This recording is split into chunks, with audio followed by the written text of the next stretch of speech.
शेतकरी बंधूंनो नमस्कार. डाळिंबाची लागवड करायची आहे. किती अंतरावरती लागवड करायची आहे? कोणत्या व्हरायटीची निवड करायची आहे? लागवड करत असताना कोणकोणत्या गोष्टी सांभाळल्या पाहिजे? व्हरायटीमध्ये कोणत्या व्हरायटीची निवड केली पाहिजे? सगळ्या गोष्टींची चर्चा आपण या व्हिडिओच्या माध्यमातून बघणार आहे. तसं डाळिंबाची लागवड करत असताना मोस्टली आपल्या भागामध्ये जास्त प्रमाणात भगवा व्हरायटीची लागवड असेल किंवा शरद किंग व्हरायटीची लागवड असेल. या दोन्ही व्हरायटींची आपण लागवड करत असतो. पण सध्या चालू स्टेजला भगव्याला कॉम्पिटिटर म्हणून शरद किंग व्हरायटीची लागवड सुद्धा जास्त प्रमाणात आपल्या भागात वाढलेले दिसून येत आहे आणि एकंदरीतच शरद किंग ही व्हरायटीची लागवड वाढण्यापाठीमागचं बरेचशी कारणं आहेत.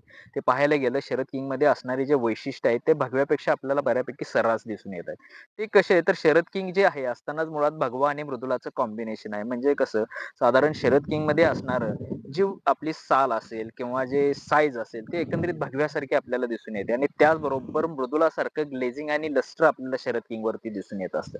आणि शरद किंगला फ्लॉवरिंगचा प्रॉब्लेम असेल किंवा सेटिंगचा प्रॉब्लेम असेल तर अजिबात एवढा जास्त प्रमाणात आपल्याला इतर व्हरायटी प्रमाणे दिसून येत नाही. आणि त्याचबरोबर सगळ्यात महत्त्वाची गोष्ट म्हणजे की शरद किंगचं जे बेसमेंटचं फळ असेल ते अगदी शेंड्यापर्यंतचं फळ सुद्धा एक समान साईजमध्ये आणि मार्केटचा विचार करायला गेला तर भगव्या प्रमाणात शरद किंगला सुद्धा मार्केट आज मी त्याला चांगलं चालू राहते. एकंदरीतच हे 1.5 एकर क्षेत्रावरती आपले शरद किंग या व्हरायटीची लागवड केलेली आहे. जुनी लागवड आहे. 1.5 वर्षाची झाडं आहेत आणि त्याच्यावरती आपण ह्याच वर्षी म्हणजे 1.5 वर्षामध्ये आपण साधारण या 400 झाडामधून 4 टन इतकं उत्पादन घेतलं आणि साधारण प्रति किलोला आपल्याला ₹150 इतका किलो दर भेटला आणि मुळातच शरद किंगची जी आपण प्रोडक्शन घेतलं होतं, उत्पादन घेतलं होतं, त्याची आपण विक्री दिल्ली मार्केटला केली आणि मार्केटचा जर विचार करायला गेला तर ओव्हरऑल कंट्रीमध्ये असेल किंवा ओव्हरऑल देशामध्ये असेल तर चांगल्या पद्धतीने शरद किंगला मार्केट राहत असतं.